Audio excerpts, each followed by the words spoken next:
सदाशिवसमारम्भां शङ्कराचार्यमध्यमाम् अस्मदाचार्यपर्यन्तां वन्दे गुरुपरम्पराम्। अथातो ब्रह्मजिज्ञासा जन्माद्यस्य यतः शास्त्रयोनित्वात् तत्तु समन्वयात्। ब्रह्मसूत्र पहलो अध्याय पहलो पाद चौथું અધિકરણ અને ચોથું સૂત્ર। આપણું જે પુસ્તક છે એમાં પાના નંબર 172 172 પેજ 172। હવે ઉપાસના વિશે આપણે કંઈક સમજ પ્રાપ્ત કરીશું, કારણ કે એ પ્રકારનો પૂર્વ પક્ષ છે। ઉપાસનાનું મહત્ત્વ વેદમાં ઘણું બધું છે અને હોવું જ જોઈએ। આખો વેદનો પહેલો વિભાગ એ મનુષ્યને કર્મ કરતા શીખવાડે છે। કર્મ કરતા શીખવાડે છે અર્થાત મનુષ્ય ઉપાધિમાં ભગવાને જે સામર્થ્ય મૂકેલું છે, શારીરિક સામર્થ્ય એટલે કે કર્મનું સામર્થ્ય, પછી લાગણીના સ્તરે લાગણીઓનું ભાવનાનું સામર્થ્ય એટલે કે મનનું સામર્થ્ય, સંકલ્પનું સામર્થ્ય, વાણીનું સામર્થ્ય, વિચારનું સામર્થ્ય, ભાવનાઓનું સામર્થ્ય, બુદ્ધિના સ્તરનું સામર્થ્ય એટલે વિચાર શક્તિ, વિવેક શક્તિ, આ બધી શક્તિઓનું સામર્થ્ય, જ્ઞાન પ્રાપ્ત કરવાનું સામર્થ્ય, કેટલું બધું સામર્થ્ય ભગવાને મનુષ્યના શરીરમાં, મનુષ્યની ઉપાધિમાં મૂકેલું છે। દરેક મનુષ્યને ભગવાનની કૃપાથી આ વિશેષ ભેટ મળેલી છે। હા, માણસને બધી ખબર નથી, કદર નથી અને જીવન જીવ્યા કરે છે અને એવું માને છે કે બધાને મળેલું જ છે ને એમાં મને નવું શું આપ્યું, ટેકન ફોર ગ્રાન્ટેડ। અને પોતાની ઈચ્છાઓ, પોતાનો અહંકાર, અર્થ અને કામ એ એકને જ મનુષ્ય સમર્પિત છે અને જીવન જીવે છે। એટલે જે સામર્થ્ય મળ્યું છે, કોની કૃપાથી મળ્યું છે અને એનો કેમ ઉપયોગ કરવો એ બધું કોઈ જાણતું નથી, જાણવાનો પ્રયાસ કરતા નથી। અત્યારની પરિસ્થિતિની વાત છે, બધા જ નથી કરતા એવું નહીં, પણ પહેલાંની જે વ્યવસ્થા હતી, જે આપણી સંસ્કૃતિની વ્યવસ્થા કહેવાય, અને જ્યારે એનું પાલન થતું હતું ત્યારે દરેક મનુષ્યને આ સમજ આપવામાં આવતી હતી કે કેવી રીતે પોતે પોતાનું જીવન વ્યતીત કરે। જેને બ્રહ્મચર્ય આશ્રમ એટલે લોકોને એમ કે ખાલી બ્રહ્મચર્યનું પાલન કરવાનું, બ્રહ્મચર્યનું પાલન કરવાનું તો ઠીક છે, પણ બ્રહ્મચર્ય તો સ્વાભાવિક છે જીવનની એ અવસ્થામાં, કારણ કે હજી કંઈ એવી મનુષ્યને એવી પરિપક્વતા પ્રાપ્ત ના થઈ હોય ભૌતિક સ્તરે, શરીરના સ્તરે, એટલે એની એવી ખાસ જરૂરિયાત હોતી પણ નથી। પણ બાળપણમાં જ્યારે શુદ્ધ માનસ હોય અને એ જેટલા સંસ્કારો શ્રેષ્ઠમાં શ્રેષ્ઠ રીતે આપી શકાતા હોય અને કામ થઈ શકતું હોય, મૂળમાં જે સિંચન થવું જોઈએ વ્યક્તિત્વના, એ કાર્ય બ્રહ્મચર્ય આશ્રમમાં ગુરુકુળમાં રહીને આ કામ થતું હતું। એટલે આ બધું જ્ઞાન લઈને માણસ જીવન જીવતા શીખતો હતો, ઘણો બધો વિવેક, ઘણી બધી સ્પષ્ટતા સાથે માણસ જીવન પોતાનું શરૂ કરે। હવે કેવું છે, હવે એટલે આપણે કલ્પના કરી શકીએ કે જ્યાં આ બધું નથી, આ પ્રકારનું શિક્ષણ નથી, આ પ્રકારના સંસ્કાર નથી, તો મનુષ્ય જીવન તો જીવે જ છે, પણ એની બુદ્ધિમાં શેનું મહત્ત્વ હોય? પોતાની કામનાઓનો। દરેક મનુષ્ય માટે મહત્ત્વની વસ્તુ છે પોતાની ઈચ્છા। તો એ જે સ્વાભાવિક કામનાઓ જેને કહી શકાય એ કામના સહજ રૂપે અર્થ અને કામની હોય. એટલે કામનાની પૂર્તિ કરવી એ જ જીવનનું ધ્યેય છે એવી સમજ હોય. અને કામનાની પૂર્તિ મફતમાં ના થાય. તમારે દ્રવ્ય ભેગું કરવું પડે, અર્થોપાર્જન કરવું પડે. એટલે પૈસા કેમ મેળવવા, પૈસા કેમ વધારે ને વધારે મેળવવા જીવનમાં, કમાણી કરવી અને સુખ સગવડના સાધનો વધારવા અને પોતાની સ્તરની, પોતાની ઇન્દ્રિયોના સ્તરની, પોતાના મનના સ્તરની જે કામનાઓ છે એને પૂર્ણ કરવી. આખી જિંદગી મનુષ્યમાં પૂરી કરી નાખે. એટલે ઈશ્વરે જે સામર્થ્ય મૂક્યું છે એનો ઉપયોગ છે એના માટે તો અર્થકામની તૃપ્તિમાં. એટલે એનું મનુષ્યનું કામ શું થયું એમાં? મનુષ્ય એવું માને છે કે મારું કામ થતું નથી હોતું, પણ એ માને છે કે આ જ જીવન જીવવાની રીત છે અને આટલી ઉન્નતિ કરી એટલે એને સફળતા કહેવાય. પણ પછી આપણે જેમ જેમ બધું વેદાંતશાસ્ત્રનું અધ્યયન કરીએ, વાસ્તવિકતા જાણીએ, કયા કાયદાઓ આપણે ઈચ્છે કે ના ઈચ્છે તો પણ કુદરતમાં રહેલા હોવાથી, જગતનું સંચાલન કરી રહેલા હોવાથી એ આપણા જીવનને પણ પ્રભાવિત કરતા જ હોય. એ જે કાયદાઓ છે એ કાયદાઓ પ્રમાણે જો આપણી અંદર સંસ્કાર ના હોય, વિવેક ના હોય, ધર્મનું જ્ઞાન ના હોય તો અર્થકામનો પુરુષાર્થ સ્વાર્થને સંતોષવા માટે થાય. અને એનું નામ જ અધર્મ. સ્વાર્થ એટલે જ્યાં બીજાને આપણે બીજાના હિતની અવગણના કરીએ છીએ અને એને એ પ્રક્રિયામાં હિંસા પણ પહોંચાડીએ, નુકસાન પણ કરીએ. એટલે ત્યાં પછી કુદરતનો કાયદો જે હોય, જે ધર્મ હોય એ આપણને અસર કરે, પોતાનો પ્રભાવ જન્માવે. એટલે કે આપણને આપણા કર્મનું ફળ મળે. એટલે એ કર્મનું ફળ આપણે ઉત્પન્ન કરીએ છીએ અને ભોગના સંસ્કારો, એ ભોગ જેમ ભોગવીએ છીએ એ ભોગવવાની રીત, ભોગવવું એટલે પણ કર્મ તો હોય જ. ભાઈ કોઈ શીંગ ચણા ખાવા હોય તો મારા દાંતથી મારે એને ચાવવા તો પડે જ, એ કર્મ તો થાય જ, ક્રિયા તો થતી જ હોય. એટલે એ બધા સંસ્કારો આપણા અંતઃકરણમાં જમા થાય છે અને આપણે જ્યારે વિદાય લઈએ તો આ સંસ્કારો લઈને જઈએ છીએ. ભોગના સાધનો અહીંયા રહી જાય, ભોગની વૃત્તિ, ભોગના સંસ્કારો આ બધું લઈને આપણે આગળ જઈએ. આમ જન્મો જન્મોથી જીવાત્મા પોતાના કર્મના સંસ્કાર, ભોગના સંસ્કાર અને પોતાનું પ્રારબ્ધ, એટલે સંસ્કારની અંદર બધું આવી ગયું. સુખના સંસ્કાર, દુઃખના સંસ્કાર, આ બધું લઈને મોટા પોટલા જેને કહેવાય, બેગેજ લઈને આ સૃષ્ટિમાં જીવાત્મા ફર્યા કરે છે. સારું છે, બધું સૂક્ષ્મ સ્તરે ચાલી રહ્યું છે એટલે કોઈની સાથે અથડાતું નથી અને આપણને વજન નથી લાગતું. પણ આ બધી વ્યવસ્થા છે. એટલે આ સૃષ્ટિમાં જ્યારે આપણે મનુષ્ય તરીકે જન્મ લઈએ છીએ ત્યારે જો આ બધું જાણતા હોઈએ તો આપણને પોતાના જીવનનું મહત્ત્વ સમજાય અને કેમ જીવન જીવવું એ આપણે શીખીએ.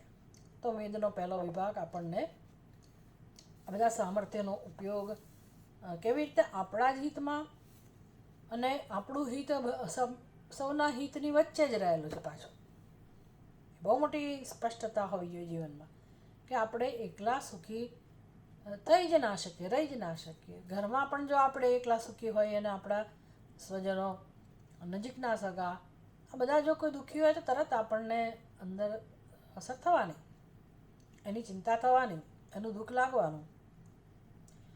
એટલે સૌનું સમષ્ટિ સ્તરે જ્યારે કલ્યાણ હોય તો જ આપણું કલ્યાણ કે આપણું હિત એમાં રહેલું છે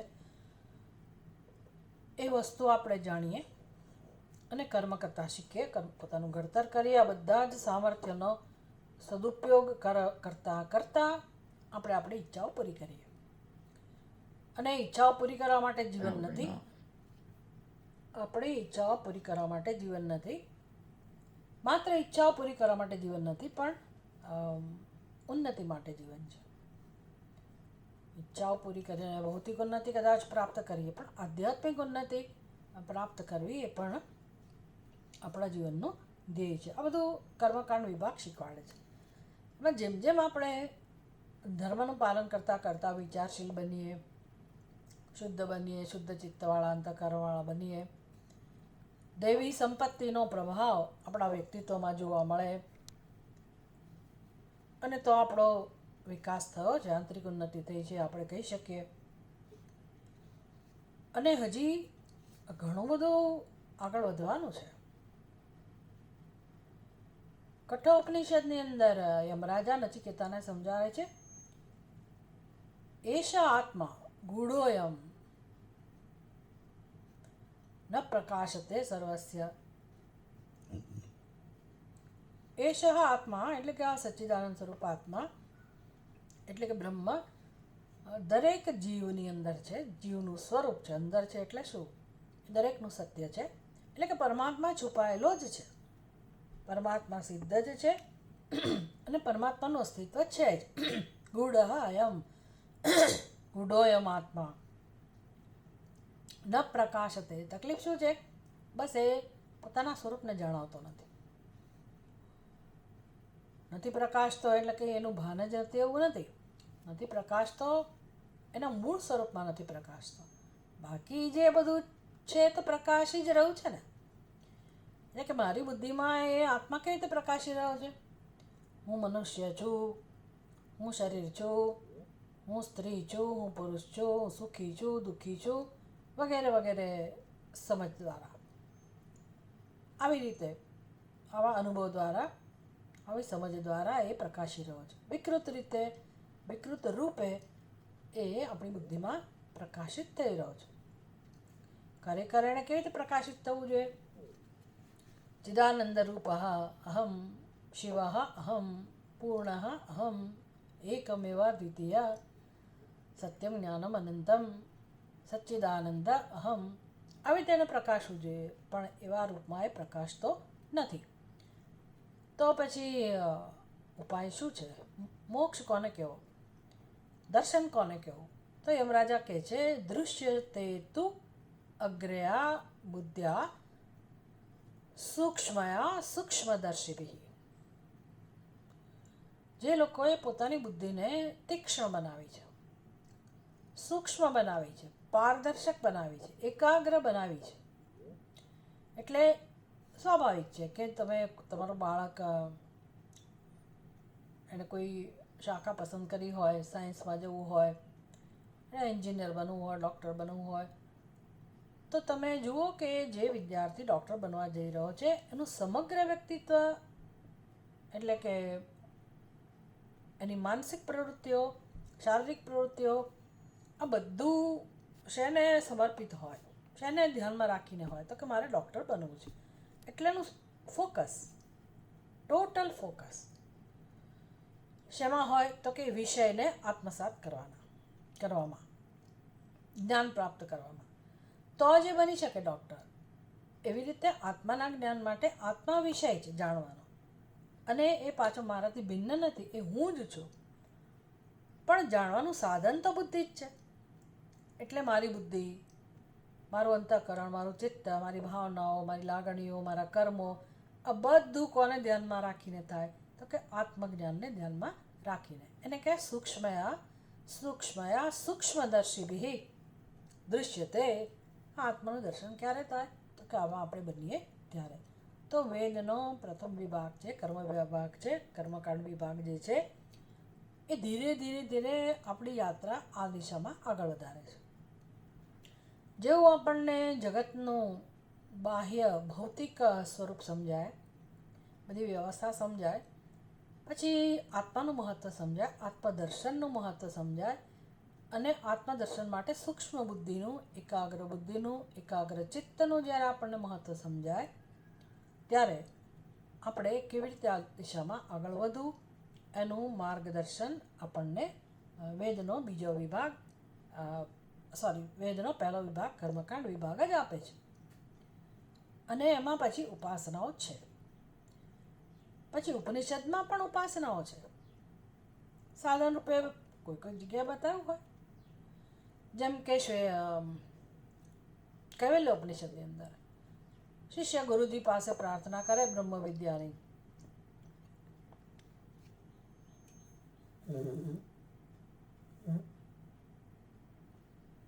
શિષ્ય ગુરુજીને કહે છે, અધિહિ ભગવો બ્રહ્મ વિદ્યા, ભગવાન ગુરુજી મને તમે બ્રહ્મ વિદ્યાનું જ્ઞાન આપો. તો ત્યાં પણ શ્રદ્ધયા ગુરુજી કહે છે કે આ જ્ઞાન શેનાથી પ્રાપ્ત થાય? તો કે શ્રદ્ધા ભક્તિ જ્ઞાન યોગાત અવૈહી, એ બ્રહ્મ વિદ્યા પ્રાપ્તિનું સાધન કહું. શ્રદ્ધા ભક્તિ અને જ્ઞાન યોગ એટલે આવી રીતે સાધનનું મહત્વ બતાવે. મુંડક ઉપનિષદમાં પણ સાધનનું પછી નિરૂપણ કરે જ્ઞાન આપ્યા પછી પણ, કે જેથી જે શ્રોતા છે, જે જિજ્ઞાસુ છે, એને ખબર પડે કે મારે કેવી રીતે તૈયાર થવાનું છે. પણ એનો અર્થ એવો નહીં કે જ્ઞાન પ્રાપ્ત કર્યા પછી આ બધા કર્મો કરો પછી તમને જ્ઞાન પ્રાપ્ત થાય એવી શરત નથી. આ જ્ઞાન છે, આ સ્વરૂપ છે બ્રહ્મનું, એ કહી દીધું. મારે જ જાણવાનું છે. સ્વરૂપ કેવું છે તો કહેવું પડે, એટલે એ કહું સ્વરૂપ આ પ્રકારનું છે અને જાણવું એનામાં જ મોક્ષ, એનાથી કામ પતી જાય છે, એ સમજાવી દીધું. પણ એ જાણવાની જે પ્રક્રિયા છે, જે બુદ્ધિ દ્વારા થતી હોય છે, તે બુદ્ધિ એકાગ્ર ક્યારે બને, સૂક્ષ્મ ક્યારે બને? તો કે જ્યારે મારું સમગ્ર ધ્યાન આત્મા તરફ હોય. માત્ર ધ્યાન નહીં, આત્માને પ્રાપ્ત કરવા માટે મારે કેવી પાત્રતા કેળવવી જોઈએ એનું જ્ઞાન હોય, એની પ્રોસેસ થતી હોય જીવનમાં. એટલે કે આપણે વધુને વધુ યોગ્ય બનતા જઈએ, પાત્રતા કેળવતા જઈએ, એ પ્રક્રિયા થવી જોઈએ, એ ખબર હોય. અને જે ખોટા સંસ્કારો છે અનાદિકાળના, એ બધાને કેમ દૂર કરવા, આ બધું જવાબદારી આપણી છે. આ બધાને કર્મ કહો કે જે કહેવું હોય કહો. અને એ ક્રિયા માટે તમારે કર્મયોગ, ધ્યાન યોગ, ઉપાસના, સેવા, ભક્તિ, આ બધા સાધનો છે. એ માત્ર બુદ્ધિને એકાગ્ર કરવા માટે, સૂક્ષ્મ બનાવવા માટે અને દોષની નિવૃત્તિ માટે. પણ મને ખબર હોવી જોઈએ કે જ્ઞાન કોને કહેવાય. જ્ઞાન છે.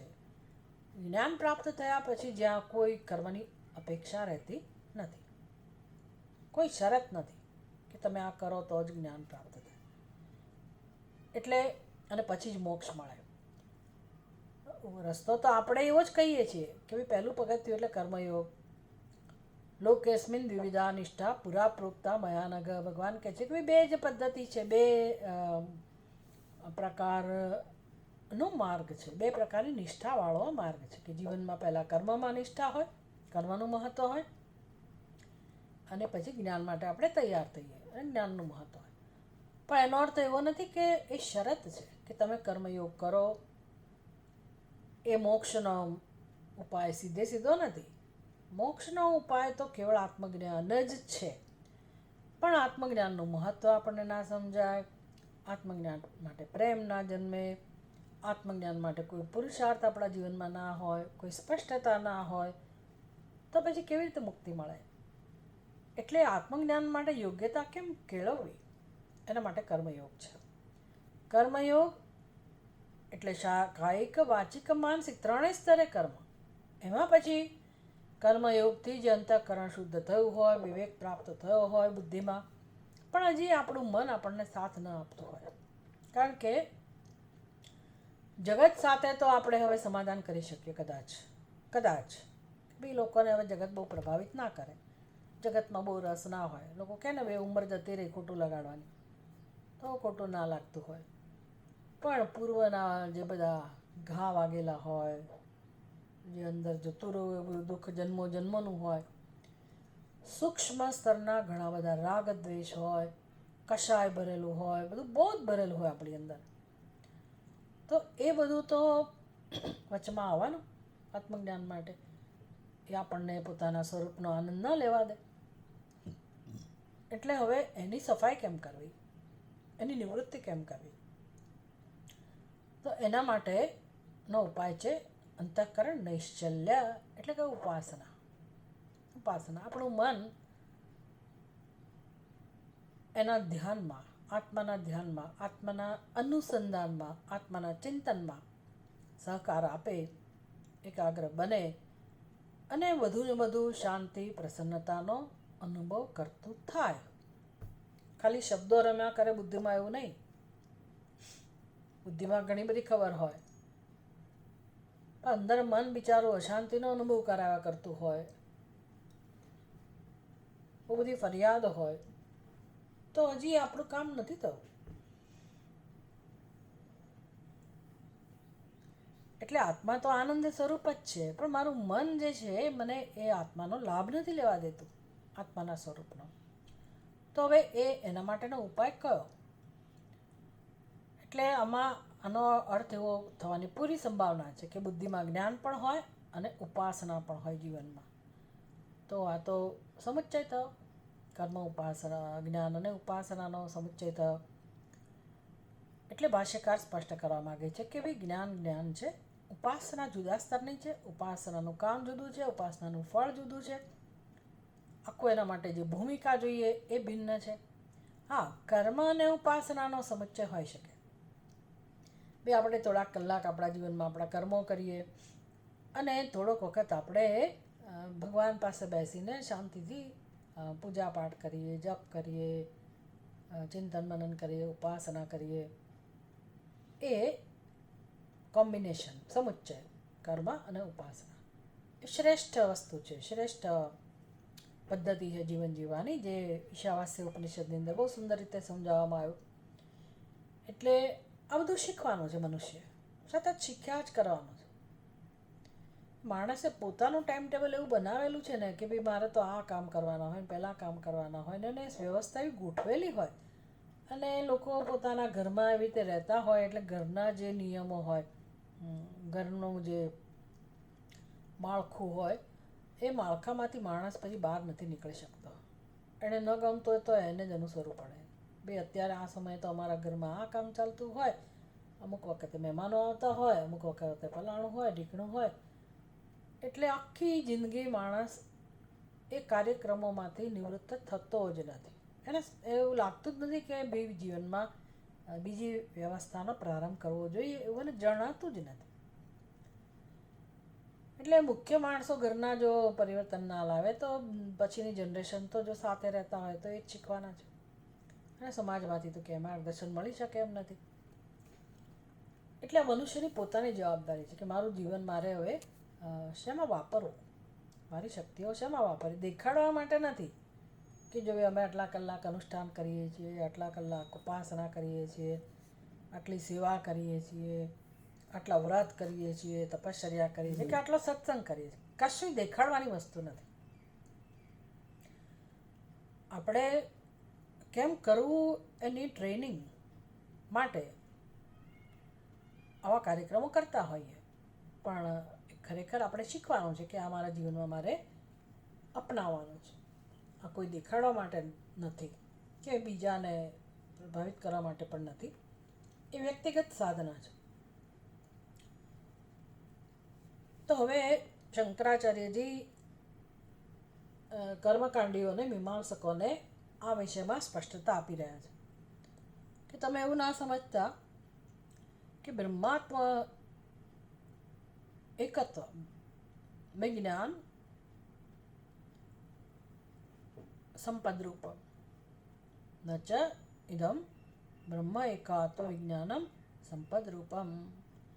એટલે ઉપાસનામાં જે વર્ણન છે, ઉપાસનાની જે પદ્ધતિ, એનું નામ જ જીવ અને બ્રહ્મના ઐક્યનું વિજ્ઞાન, એવું ના સમજશો. કારણ કે એમાં આ જ પદ્ધતિ છે ખરેખર ઉપાસનામાં.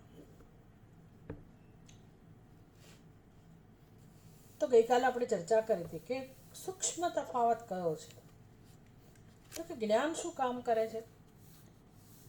તો કે જે એ કર્તૃત્વ છે, જે વ્યક્તિ ઉપાસના કરી રહ્યો છે, તો કરી રહ્યો છે અહમ કરતા. ભલે મનના સ્તરનું કર્મ છે, ભલે અત્યંત ઉત્કૃષ્ટ કર્મ છે, અત્યંત સૂક્ષ્મ સ્તરનું કર્મ છે, દિવ્ય કર્મ છે, એમાં કોઈ કોઈ શંકા નથી. પણ અહમ કરતા એ જરૂરી છે. એ કર્તૃત્વ હોય તો જ એ કર્મ થાય, એ વગર એ સંભવ ના હોય.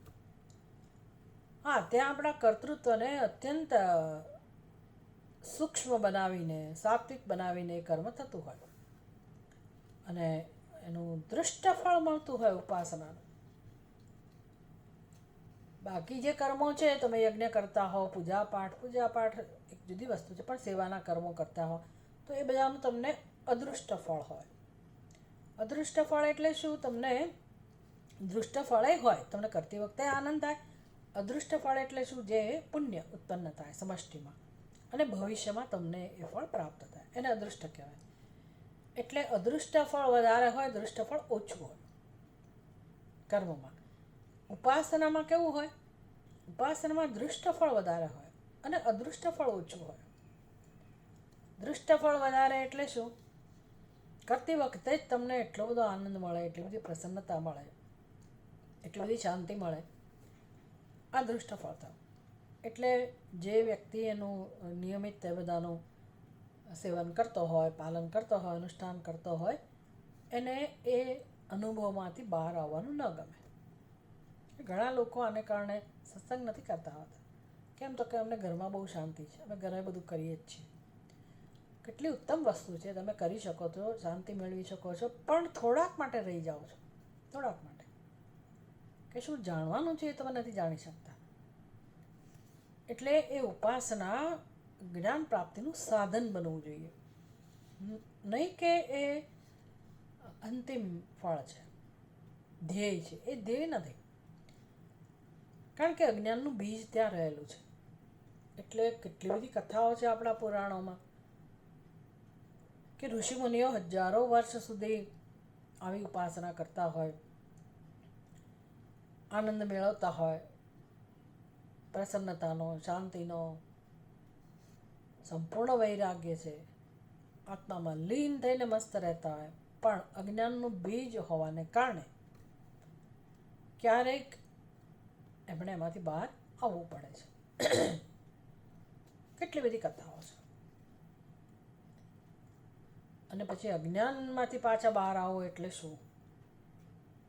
એટલે વળી પાછો સંસાર. એટલે પાછું એણે એ સંસારમાંથી મુક્ત થવા માટે અથવા તો સંસારનો સામનો કરવો પડે. એટલે પુણ્ય જેવું ખલાસ થઈ જાય એટલે વળી પાછા તમે મર્ત્યલોકમાં આવી જાઓ. એટલે કે અજ્ઞાનને કારણે ફરી જન્મ લેવો પડે, તો મોક્ષ તો પ્રાપ્ત ના જ થયો. એટલે જ્ઞાન અને ઉપાસનામાં શું ભેદ છે? તો કે ઉપાસના એ જે કર્તૃત્વ છે એને જાળવી રાખે છે. કર્તૃત્વનો નાશ થતો નથી. કર્તૃત્વનું કારણ અજ્ઞાન છે. અજ્ઞાનનો પણ નાશ થતો નથી, કારણ કે તમે એને એડ્રેસ કર્યું નથી, એટલે કે અજ્ઞાનને દૂર કરવા પ્રયાસ કર્યો નથી. જ્ઞાન શું છે? કર્તૃત્વના ઉપર જ આઘાત કરે છે. અને જ્ઞાન શું કરે છે? તો કે એ જે અહંકારનું કારણ છે અવિદ્યા, એનો નાશ કરે છે. અહંકાર, કર્તૃત્વ, ભોક્તૃત્વ આ બધાનો નાશ થાય છે જ્ઞાનની અંદર. થવો જોઈએ તો જ કામ થયું કહેવાય. આટલો ભેદ છે ઉપાસના અને જ્ઞાનની અંદર. તો ઉપાસનામાં કર્તૃત્વ જળવાઈ રહે છે, એટલે કે કર્તૃત્વ કાર્ય છે અને એનું કારણ અજ્ઞાન છે, અવિદ્યા છે, આત્માનું અજ્ઞાન છે, એ જળવાઈ રહે છે. અને જ્ઞાનમાં સમૂળ મૂલેન સહ, એટલે અજ્ઞાન સાથે એનું કાર્ય કર્તૃત્વ, ભોક્તૃત્વ, અહમ મમ, આ સમસ્ત સંસારનો ધ્વંસ થાય છે, નાશ થાય છે. ફરી જન્મવાનું રહેતું નથી. આ સૂક્ષ્મ તફાવત આપણે જાણવો જોઈએ. એટલે શંકરાચાર્યજી કહે છે આ વિજ્ઞાન, જીવ અને બ્રહ્મના ઐક્યનું વિજ્ઞાન, એ કોઈ ઉપાસના નથી. એટલે હવે ઉપાસનાની આપણને તો ખબર જ નથી, એટલે ક્યાં ચિંતા કરવાની રહી. પણ જાણવું જોઈએ, કારણ કે એવું છે ને, ઘણા બધા લોકો વર્ષો સુધી વેદાંતનું અધ્યયન કરે, શ્રવણ કરે, મનન કરે, ફરિયાદ ઓછી ના થાય, દુઃખ ના જાય, એટલે પછી એને નિરાશા જન્મે કે અમારો આ બધો પ્રયત્ન નકામો ગયો. મોટે ભાગે લોકોને બહુ આવી અંદરથી તકલીફ હોય છે, એટલે એને શ્રદ્ધા જતી રહે. અને પછી બીજા તો સમાજમાં અત્યારે બહુ બધા ચારેય બાજુ સરસ અધ્યાત્મના ક્ષેત્રમાં માર્કેટિંગ ચાલતું હોય, એટલે તમને અઠવાડિયામાં મોક્ષ મળે, 2 દિવસમાં મોક્ષ મળે, શાંતિ મળે, અથાક શાંતિ મળે, દિવ્ય શાંતિ મળે. એટલે આપણે શાંતિ જોઈતી જોઈએ, એટલે આપણે વળી પાછામાં જંપલાવીએ કે અમે તો ફલાણા બાબાના યોગમાં જઈએ છીએ અને સરસ ઉપાસના કરીએ છીએ અને બહુ શાંતિ લાગે છે. એટલે આ વેદાંતનું મહત્ત્વ જતું રહે. જ્ઞાનમાં તો તમારો કંઈક પ્રભાવ દેખાતો નથી, તો શાંતિ તો ક્યારે મળે વેદાંતમાં? અમે અત્યારે શાંતિ જોઈએ છે, એટલે આપણે એ બધી ઉપાસનાઓને અનુસરીએ અને વેદાંતને છોડી દઈએ. શ્રદ્ધા જતી રહે આપણી જ્ઞાનમાં, કારણ કે એ તો બહુ ધીરે ધીરે ધીરે ક્યારે પત્તો ખાય. ધીરે ધીરે એટલા માટે કે આપણે એ દિશામાં કામ નથી કરતા, સંસાર છોડતા નથી, વૈરાગ્ય આવતો નથી, વ્યક્તિત્વ બદલાતું નથી, સત્સંગ ચાલુ છે. એટલે બીજા બધા લોકોને એમ થાય કે આમાં વ્યક્તિમાં પરિવર્તન કેમ નથી આવતું, પરિવર્તન કેમ નથી આવતું? તમારા સત્સંગનો કેમ કોઈ પ્રભાવ નથી જાણતો? લોકોને આવું થાય, આપણને નહીં થાય કેમ આવું છે? પણ જ્ઞાન એટલી સૂક્ષ્મ સ્તરે થનારી પ્રક્રિયા છે કે એનાથી જે પરિવર્તન આવે છે એ નથી તો આપણે એટલું સમજી શકતા, તો બહારના તો ક્યાંથી સમજી શકે? આપણને સમજાય. આપણને કઈ રીતે સમજાય? તો ભાઈ જ્યારે સત્સંગ કર્યો 20-25 વર્ષ પહેલાં શરૂ કર્યો હોય, ત્યારે જે પ્રકારે આપણે જીવન જીવતા હતા, જે આપણી રુચિઓ હતી, જે રીતે આપણે પ્રભાવિત થતા હતા નાની નાની વાતના, તો આટલા વર્ષોમાં એવું તો જરૂર આપણી અંદર ફેરફાર થયો જ હોય, પરિવર્તન થયું જ હોય કે આપણી રુચિઓ બદલાઈ હોય, વિચારો બદલાયા હોય, મહત્ત્વના વિષયો બદલાયા હોય, થોડીક વિવેક શક્તિ વધી હોય, થોડોક વૈરાગ્ય આવ્યો હોય, થોડું આ બધું આપણી અંદર પરિવર્તન આવ્યું હોય બધા જ સ્તરે. એટલે આ ધીમે ધીમે થનારી એક નાનકડી કાંકરી ખરે અજ્ઞાનમાંથી ધીરે ધીરે થનારી પ્રક્રિયા છે, એમાં કોઈ શંકા નથી. પણ આ નક્કર છે. નક્કર એટલે નક્કર. જ્ઞાન એટલે જ્ઞાન. પછી એમાં ફરી ભૂલથી આમ થઈ ગયું એવું ના થાય. હા, જૂના સંસ્કારો વારંવાર આક્રમણ કરે અને આપણે એ રીતે વર્તન કર્યા કરીએ એવું લાગે આપણને, પણ જરૂર એક દિવસ એવો આવે કે ભાઈ આપણે જોઈ શકીએ કે ના, અમારી અંદર પરિવર્તન આવી રહ્યું છે, શાંતિ વધી રહી છે, આનંદ વધી રહ્યો છે, વૈરાગ્ય વધી રહ્યો છે, સ્પષ્ટતા વધી રહી છે. ચોક્કસ આપણને એવું જણાય. અને આખી પ્રક્રિયા કેવી હોય કે સંસાર તો એનો જ અનુભવાય. કોઈ અપમાન કરે તો આપણને દુઃખ એટલું જ લાગે જેટલું 20 વર્ષ પહેલાં લાગતું હતું. એ દુઃખ તો લાગે જ. કોઈ એમ કે નથી લાગતું, એ જરાક સમજવા જેવું છે કે ભાઈ થોડીક વાર તો લાગે જ. થોડીક વાર બધી વસ્તુઓ એવી ને એવી જ જણાય. જ્ઞાનથી, સત્સંગથી પરિવર્તન શું આવે? આપણે ઝડપથી બહાર નીકળીએ. બહાર નીકળવાની જે ઝડપ છે ને એ વધતી જાય. પહેલાં દિવસો સુધી, મહિનાઓ સુધી આપણે મોઢું ચડાવીને ફરતા હોઈએ, બોલવાનું બંધ કરી દઈએ, ખાવા પીવાનું છોડીએ, જીદ પકડીએ, લાંબો સમય સુધી ચાલે. આ પછી ધીરે ધીરે ધીરે એમાંથી બહાર આવે. બધા આઘાત છે મનુષ્યના જીવનમાં. આઘાત પ્રત્યાઘાત સિવાય કંઈ છે જ નહીં. એ માણસ જ્યારે આઘાતો સહન ના કરી શકે ત્યારે એનું બેલેન્સ જતું રહે અને પછી પોતાની શક્તિઓ વિકૃત રીતે પ્રગટ થાય. એને આપણે ગાંડો કહીએ, પાગલ કહીએ, મંદબુદ્ધિનો કહીએ, મેન્ટલ કહીએ, પણ આ બધું માણસનું વ્યક્તિત્વ છે. આ રીતે આ બધું પ્રગટ થતું હોય છે. આ શું કરીએ? આવું જ છે, આવું જ હોય ખરેખર. આ સત્સંગથી, સત્સંગ એટલા માટે નાનપણથી જ વ્યક્તિના જીવનમાં હોય તો એની ક્ષમતા આ બધા આઘાતો સામે આઘાતોને ઝીલવાની, એનો સામનો કરવાની જે ક્ષમતા જે છે માણસની અંદર આવતી હોય છે. એટલે સંસારનું સ્વરૂપ એવું ને એવું જ હોય, પણ આપણે હવે એમાંથી ધીરે ધીરે ઉપર ઉઠતા જઈએ. દુઃખ લાગે, આઘાત લાગે, હવે દિવસો મહિનામાંથી દિવસો પર આ દિવસોમાંથી હવે એક બે દિવસમાંથી અમુક કલાક, કોઈકની અંદર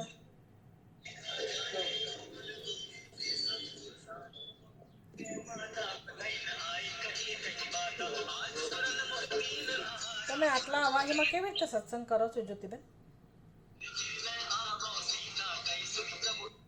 એક બાજુ તમારા ઘરમાં રેકોર્ડ વાગતી હોય ને તમે સત્સંગ સાંભળતા હો, કેવી રીતે બને?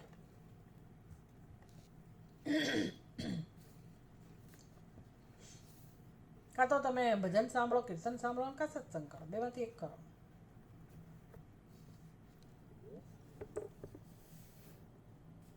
ઘરના બીજા લોકો સાંભળતા હોય તો આપણે બીજી જગ્યાએ જતા રહેવું. અને કયા કયા સમયે આપણે આવીએ છીએ સત્સંગમાં એ પણ જોવાનું. ગમે ત્યારે મન થાય ત્યારે સત્સંગમાં આવીને બેસી જઈએ, ડિસ્ટર્બન્સ ઊભું કરીએ.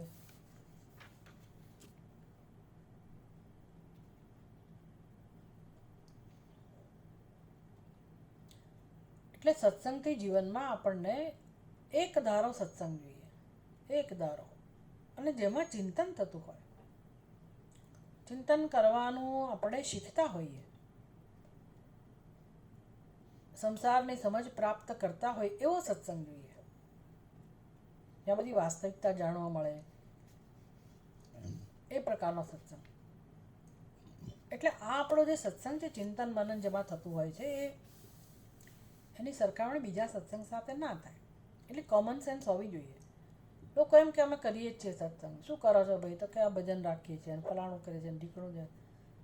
આ બધા સત્સંગ છે, પણ આ જે સત્સંગ જે છે એ ચિંતન મનનનું કાર્ય છે, જ્યાં અજ્ઞાનની નિવૃત્તિ થતી હોય. બીજા બધામાં કેવું, તમને સંસારથી કંટાળેલા હોય એટલે સારું જ લાગે. મંદિરમાં જઈને બેસવાનું કોને સારું ના લાગે? લાગે જ. શું કામ માણસ મંદિરમાં જાય? ઘરમાં ઘણી પૂજા હોય તો મંદિરમાં આપણે કેમ જઈએ? સારું લાગે. મંદિરનું વાતાવરણ આપણને સ્પર્શે, કારણ કે સંસારથી કંટાળેલા છીએ. એટલે જે વસ્તુ આપણને સંસારથી થોડીક પણ જુદો અનુભવ કરાવે, આ વસ્તુ ગમવાની જ છે. અને માણસ એ બધો સત્સંગ કરવો જોઈએ, બરાબર છે. પણ આ જે સત્સંગ આપણો છે એ બીજા સત્સંગની સરખામણી કરી શકાય એવો નથી. આ સત્સંગનું મહત્ત્વ ખબર હોવી જોઈએ. પરિવર્તન આપણી બુદ્ધિમાં કમસે કમ એટલું આવવું જોઈએ કે આ સત્સંગ એ બહુ ગંભીર સ્તરનો સત્સંગ છે, કોઈ રમત નથી. ખાલી આ એન્ટરટેનમેન્ટ, મનોરંજન માટે નથી. મને મન ફાવે ત્યારે હું એપિયર થઉં મિટિંગમાં. ઘણા બધા લોકો આવું કરતા હોય છે, ઘણા બધા. આપણને એમ થાય કે આ સિન્સિયર વ્યક્તિ છે. ના, એ લોકોમાં કોઈ સિન્સિયરિટી નથી. ગમે ત્યારે આવે સત્સંગમાં, આવે ના આવે, જતા રહે. એટલે ઓનલાઈન સત્સંગ તો કોઈ ખરેખર મોક્ષનો ઉપાય નથી જ. ના છૂટકે આપણે કરીએ છીએ. અને એનો ફાયદો હોય છે અને ગેરફાયદો હોય છે, કારણ કે આપણે આપણી અંદર પરિવર્તન ના લાવીએ તો ચાલે ઓનલાઈનમાં, અને કહેવાય એવું કે અમે સત્સંગ કરીએ છીએ. એટલે ખરેખર જો ફાયદો લેવો હોય તો વ્યક્તિ ગંભીરતાથી એનો લાભ લે, નહીંતર પછી આવું પણ શક્ય બને. એટલે આપણો સત્સંગ અત્યંત સૂક્ષ્મ સ્તરનો છે. ઘણી બધી ડિસિપ્લિનની અપેક્ષા રાખે છે. આપણે કોઈ એવા નિયમો બનાવતા નથી, નહીંતર આમાં બંધ કરી દઈએ અત્યારે મિટિંગનું બારણું તો કોઈ એન્ટર ના થાય. કંટ્રોલ એક વ્યક્તિના હાથમાં રાખી દઈએ તો કોઈ પોતાનું કશું ના કરી શકે.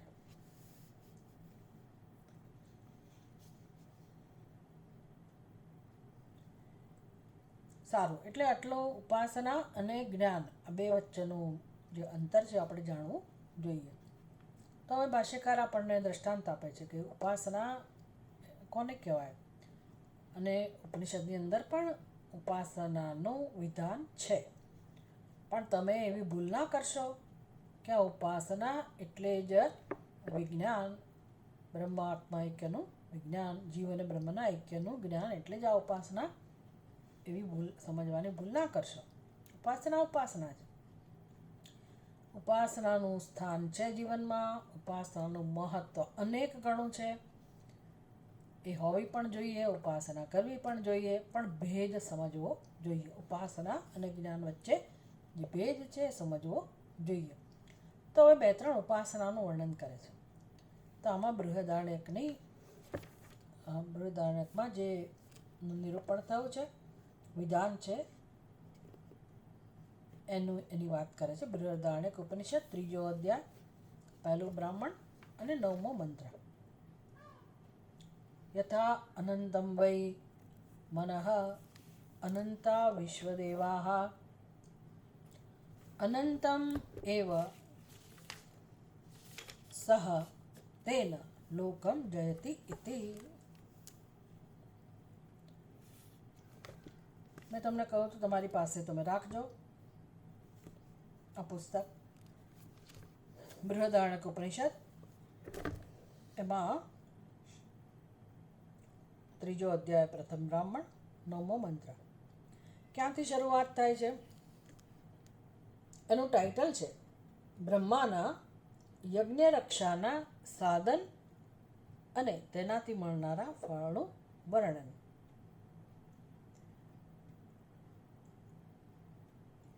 યજ્ઞ, એની રક્ષા કરવી. કઈ રીતે કરવી? એટલે કે રક્ષાનું સાધન અને એનાથી જે ફળ મળે છે એનું વર્ણન છે.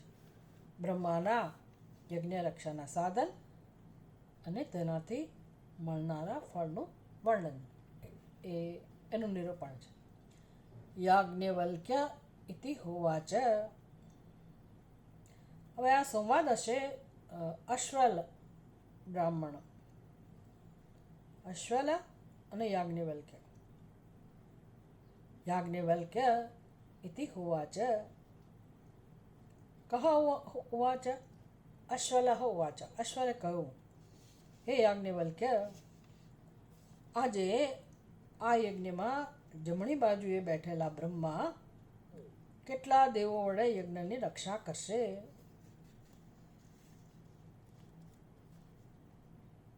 કતમ કતિભિઃ અયમ અદ્ય બ્રહ્મા યજ્ઞમ દક્ષિણતઃ દેવતાભિઃ ગોપાયતિ ઇતિ. કયા ઇતિ? કતમા સ એકતિ મન એકત્યંતમ વૈ મનઃ અનંતાઃ વિશ્વદેવાઃ અનંતમેવ સહ તેન લોકમ જયતિ. એનો અર્થ કહે છે, યાજ્ઞવલ્ક્ય કહે છે કે ભાઈ એક દેવતા વડે. પ્રશ્ન શું છે? એ યાજ્ઞવલ્ક્ય, આ યજ્ઞમાં જમણી બાજુએ બેઠેલા બ્રહ્મા કેટલા દેવો વડે યજ્ઞની રક્ષા કરશે?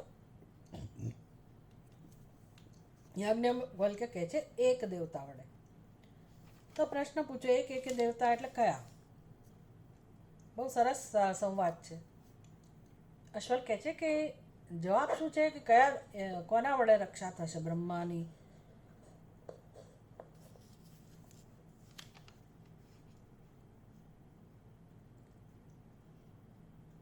બ્રહ્મા જે કેટલા દેવો વડે યજ્ઞની રક્ષા કરશે?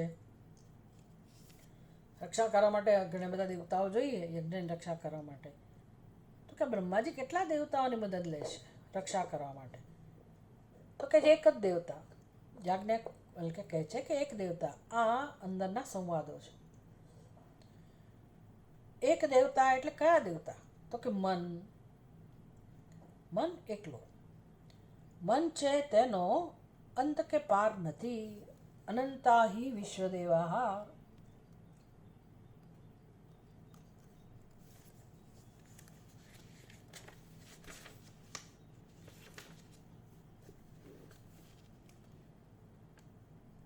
અનંતા હિ વિશ્વદેવાઃ અનંતમ એવ સહ.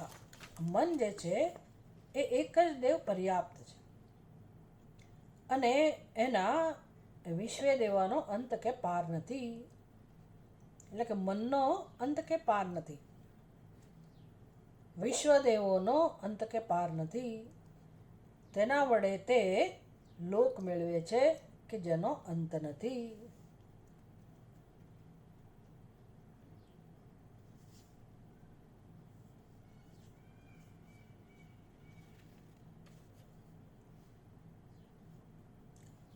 ભાષ્યમાં એ મંત્રમાં જે ભાષ્ય છે એમાં એ કયા ઇતિ, એ કયા એટલે એક મન વડે છે. એ કયા બ્રહ્મા એટલે મન વડે જ બ્રહ્માજી દક્ષિણ બાજુ આસન પર બેસીને યજ્ઞની રક્ષા કરે છે. તે દેવતા એક છે. તો એક દેવતા કોણ છે એ વિશે કહે છે કે તે મન જ છે. તે દેવતા મન જ છે. મન વડે ધ્યાન કરીને જ બ્રહ્મા પોતાનું કાર્ય કરે છે. વિચાર કરો, બ્રહ્માજી આ યજ્ઞની રક્ષા કઈ રીતે કરે છે, કયા દેવતા વડે? એટલે જવાબ આપવામાં આવ્યો કે બ્રહ્માજી આ યજ્ઞની રક્ષા કરે છે. બ્રહ્માજી કોના દ્વારા? મન વડે. મનના તે દેવતા મન જ છે. મન વડે ધ્યાન કરીને બ્રહ્મા પોતાનું કાર્ય કરે છે. બ્રહ્માજી પોતાના મન વડે પોતાનું કાર્ય કરતા તો હું ને તમે શેનાથી કાર્ય કરીએ છીએ? તમે ગમે તે કહો, ગમે તેટલું માર્ગદર્શન આપો,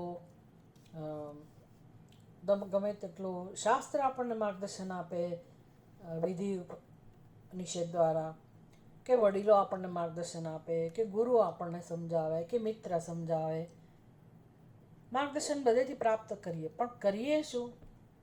તો કે મારું મન કહે. છેવટે દરેક વ્યક્તિ શું અનુસરે? પોતાના મનને. તો કે દેવતા મન જ છે. મન વડે ધ્યાન કરીને બ્રહ્માજી પોતાનું આ કામ કરે છે. તે યજ્ઞના મન અને વાક આ બે માર્ગ છે. તેમાં એક નો સંસ્કાર બ્રહ્મા મન એટલે મૌનથી કરે છે. એટલે મનથી એટલે મૌનથી. મૌનના પણ ઘણા બધા અર્થ થાય. યજ્ઞના બે માર્ગ છે, મન અને વાક, મન અને વાણી. તો વાકનો સંસ્કાર, વાણીનો સંસ્કાર બ્રહ્મા શેનાથી કરે છે? તો કે મૌનથી કરે છે. એટલે ન બોલ કરવું, એવો નિશ્ચય કરવો, મૌન રહેવું એ મનનો નિશ્ચય છે. તો વાણી ઉપર તમે એનું નિયંત્રણ કર્યું, સંસ્કાર કર્યો. આ અન્ય શ્રુતિથી પણ આ જ કહેવાયું છે. તેથી મન જ દેવતા છે. તે મન વડે જ બ્રહ્મયજ્ઞની રક્ષા કરે છે. અને વળી તે મન વૃત્તિ ભેદથી અનંત છે. અનંતા હૈ વૈશ્વદેવા. એટલે આપણને એમ કે આ સમષ્ટિના દેવતાઓ અનંત જેવી વાત છે. તો કે જો મન એ દેવતા છે અને મનની વૃત્તિઓ જે છે એ તો એકબીજાથી ભિન્ન છે, અને અનંત વૃત્તિઓ છે, તો એ અનંત દેવતા થયા. વૃત્તિ ભેદથી અનંત છે. મનનું આ રીતે અનંતપણું પ્રસિદ્ધ છે. અને તે અનંતત્વના અભિમાની જે દેવ છે તે દેવો પણ અનંત છે. આ મનમાં આ બધા દેવો એક થઈ જાય છે. અનેક વૃત્તિઓ છે ને મનની, બધાના અધિષ્ઠાતા દેવતાઓ, બધા ક્યાં જ સમાવેશ થઈ જાય છે? એનો સમાવેશ તો કે મનમાં. એટલે એ રીતે બધા એકબીજાથી ભિન્ન નથી, અભિજ્ઞ થઈ જાય છે, એક થઈ જાય છે. એટલે આપણને એવો કોઈ ભેદ જણાતો નથી વગેરે. બીજી એક શ્રુતિથી પણ આ જ પ્રગટ થાય છે. તેથી અનંતમાં સમાનતા હોવાને લીધે તે તેના દ્વારા અનંત લોકને જ જીતે છે. એટલે હવે જ્યારે એ મનમાં જે યજ્ઞનો સંકલ્પ થયો હોય, યજ્ઞનું અનુષ્ઠાન થતું હોય, તો એ મનની અંદર જે અનેક પ્રકારની વૃત્તિઓ છે એ વૃત્તિઓ દ્વારા આ કાર્ય થતું હોય. એ દરેક વૃત્તિ દિવ્ય હોય, યજ્ઞ કાર્યમાં સંમિલિત હોય, એનું પ્રદાન છે, અને માટે એને જે ફળ મળે એ પણ અનંત લોક એવું એને ફળ મળે છે. આવી ઉપાસનાનું વિધાન છે. માટે જો મનની અંદર આ સામર્થ્ય હોય તો આ બૃહદારણ્યકની અંદર આ બધું વાક્ય હતી. હવે કહે છે કે આ નચ અધ્યાસ રૂપમ યથા મનો બ્રહ્મેતિ ઉપાસીત. છાંદોગ્યોપનિષદ. યથા મનઃ બ્રહ્મ ઇતિ ઉપાસીત આદિત્યો બ્રહ્મ ઇતિ આદેશઃ ઇતિ ચ મન આદિત્યાદિષુ બ્રહ્મ દૃષ્ટિ અધ્યાસઃ.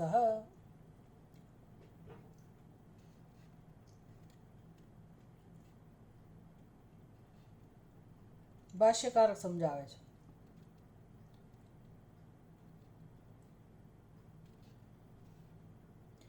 પહેલાં તો આપણે પહેલી ઉપાસનામાં એ સમજ્યા કે મનની અંદર અનેક દેવતાઓનો વાસ છે અને એને કારણે જે યજ્ઞનું અનુષ્ઠાન થાય છે એ યજ્ઞરૂપી કર્મનું ફળ અનંત લોકને પ્રાપ્ત કરાવનારું છે. એટલે વિશ્વદેવ દ્રષ્ટિ આજે થઈ અનેક દેવતાઓ મનની વૃત્તિઓ એક ઉપાસના થઈ. વિશ્વ દેવ દ્રષ્ટિ સંપદરૂપ. આ શ્રુતિ આપણને શું શીખવાડે છે? મનમાં વિશ્વદેવ દૃષ્ટિ, કે જે અનેક દેવતાઓની વાત છે, વિશ્વદેવની વાત છે, એ બધા દેવતાઓ છેવટે આપણા મન સાથે જોડાયેલા છે અને બધા અનેક હોવા છતાં જેમ મનની વૃત્તિઓમાં ભેદ છે એમ એના અધિષ્ઠાતા દેવતાઓ વચ્ચે પણ ભેદ છે. પણ છે ક્યાં? બધા મનમાં. મન તો એક જ છે, એટલે એ બધા દેવતાઓ પણ એક થઈને આ મનમાં નિવાસ કરી રહ્યા છે. મનની અંદર આ પ્રકારનું દર્શન, આ પ્રકારની તુલના કરવી એ ઉપાસના થઈ. દર્શન કરવું અનેક દેવતાઓનું, આવી વિવેક દ્રષ્ટિ કરવી, આવી સમજ પ્રાપ્ત કરવી, અને કહેવાય વિશ્વદેવ દ્રષ્ટિ. આપણા મન પ્રત્યે આવી દ્રષ્ટિ એ ઉપાસના થઈ. આમ પણ મનનું કેટલું બધું મહત્વ છે જીવનમાં,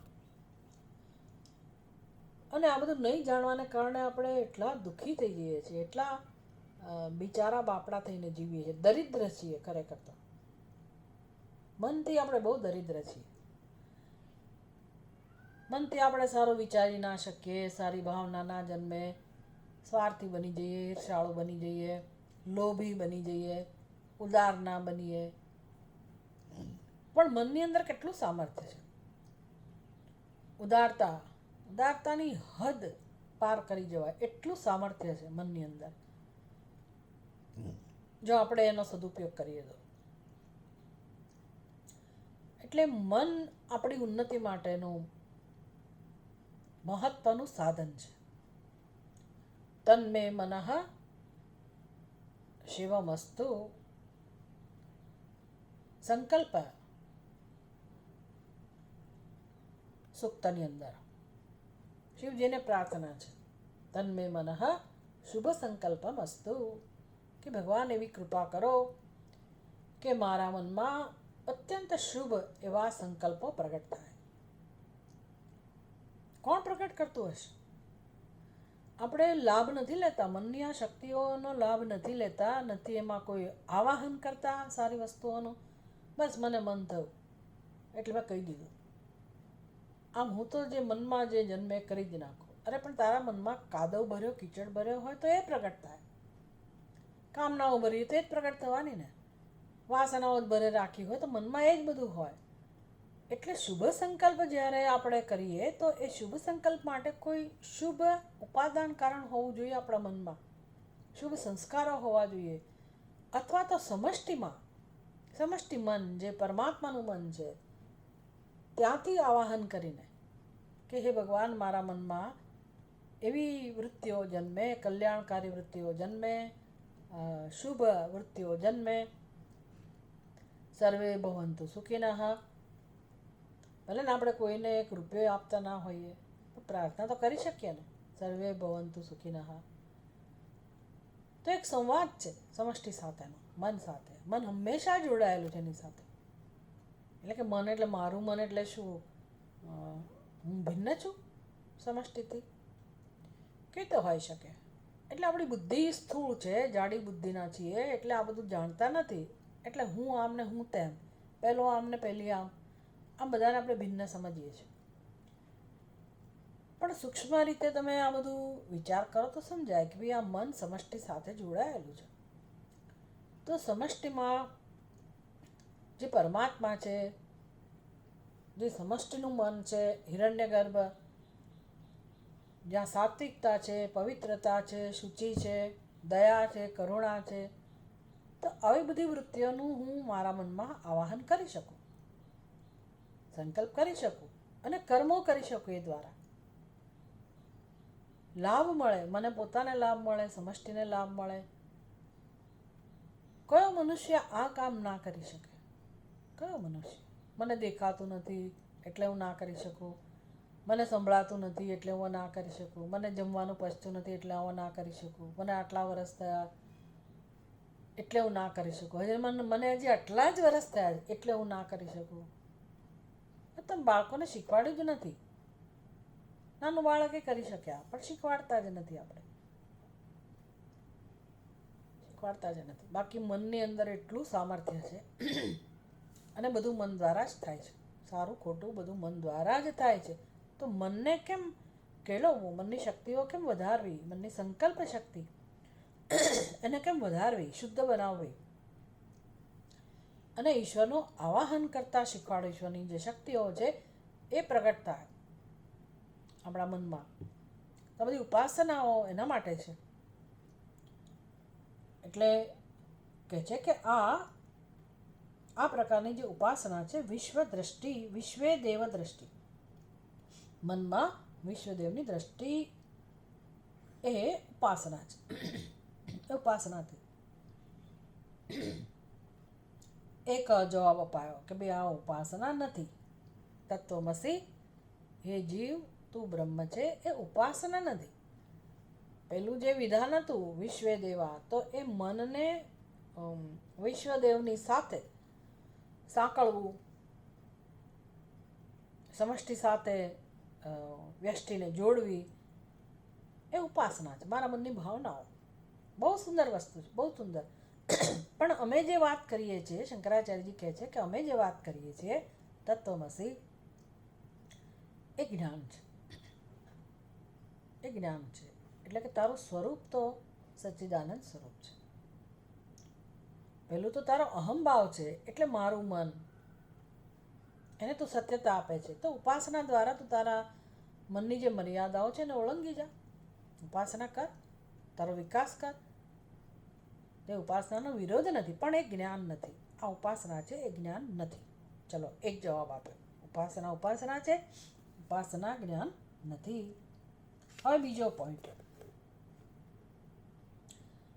કે ભાઈ આ જે એકત્વ વિજ્ઞાન છે એ અધ્યાસરૂપ પણ નથી.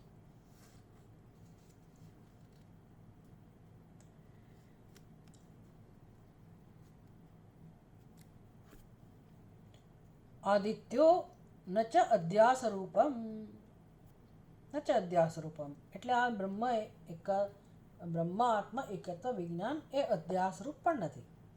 જેમ કે યથા મનો બ્રહ્મેતિ ઉપાસિત, છાંદોગ્ય ઉપનિષદ. હવે આપણે બૃહદારણ્યક ઉપનિષદમાંથી ક્યાં જવાનું? છાંદોગ્ય ઉપનિષદમાં. છાંદોગ્ય ઉપનિષદની અંદર અધ્યાસની વાત છે. હવે એનું જે બ્રહ્મસૂત્ર પુસ્તકમાં જે હિન્દી ટ્રાન્સલેશન છે, ભાષણનો અનુવાદ છે, यह एकत्व विज्ञान अध्यास रूप भी नहीं है. जैसे मनो ब्रह्मेति उपासित, अंतःकरण, मन એટલે અંતઃકરણ પરબ્રહ્મ છે એવી ઉપાસના કરવી જોઈએ. અધ્યાસ, ઉપાસના કરવી જોઈએ. પહેલું તો શું હતું? મનની અંદર જે વૃત્તિઓ છે વિશ્વદેવ જ છે. એ વાસ્તવિકતા છે. તમે એનું ધ્યાન કરો. એ સગુણ બ્રહ્મ જે છે એની ઉપાસના થઈ. અહીંયા શું છે? જેમ કે આપણે કહીએ કે ભાઈ આ પથ્થર છે તો પથ્થર, પણ નર્મદામાંથી લઈ આવ્યા તો નર્મદાના કણ કણ એટલે શિવ, શંકર. આપણી શ્રદ્ધા છે. નર્મદેશ્વરની સ્થાપના કરી તો એમાં આપણે એના ઉપર અધ્યારોપ કરીએ છીએ. અથવા અત્યારે લોકો રોજ રોજ ફોટા મોકલતા હોય કે જો અમારા ઘરમાં પાર્થેશ્વર મહાદેવ એટલે શિવજી માટીમાંથી બનાવેલા છે. બહુ સુંદર બનાવ્યા હોય લોકોએ. રોજ રોજ બદલાય એનું સ્વરૂપ. રોજ વિખેરાઈ જાય, રોજ એનું સર્જન થાય. તો આ પ્રકારે પાર્થેશ્વર માટીમાંથી બનાવેલા શિવજી છે તો માટી, પણ હું એને શું કહું? શિવજી. તો આ અધ્યાસ્ત્ર નિકૃષ્ટ વસ્તુમાં ઉત્કૃષ્ટ વસ્તુનો અધ્યારો. બે આ પથ્થર જે છે એ ગંડકી નદીમાંથી પ્રાપ્ત થયો છે અને વિષ્ણુ ભગવાનનું સ્વરૂપ છે.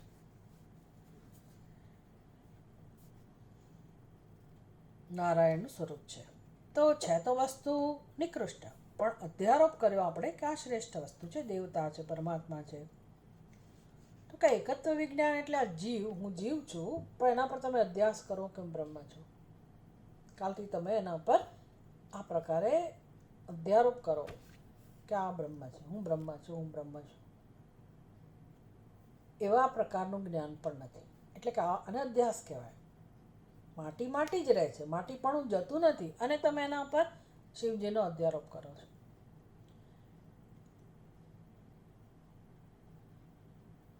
પથ્થર છે એમાં વિષ્ણુ ભગવાનનો અધ્યારોપ કરો છો. એટલે હું જીવ છું એ તો છું જ, અને પાછું એના ઉપર એક અધ્યારોપ કે હું શિવ સ્વરૂપ છું, કે હું બ્રહ્મ સ્વરૂપ છું. આવો અધ્યારોપ પણ નથી. આમ તો એ પણ એક ઉપાસના કે પ્રાર્થના કે પૂજાનો એક પ્રકાર છે, પણ આ પણ અધ્યાસ નથી. તો એના માટે ફૂટનોટ આપી છે, अंतःकरण पर ब्रह्म है ऐसी उपासना करनी चाहिए. तो अध्यास तो उपासना जो भाग है पण अध्यास रूप. अंतःकरण ब्रह्म छे, परब्रह्म छे, मन ब्रह्म इति उपासित. આવું છાંદોગ્ય ઉપનિષદની અંદરનું વાક્ય છે.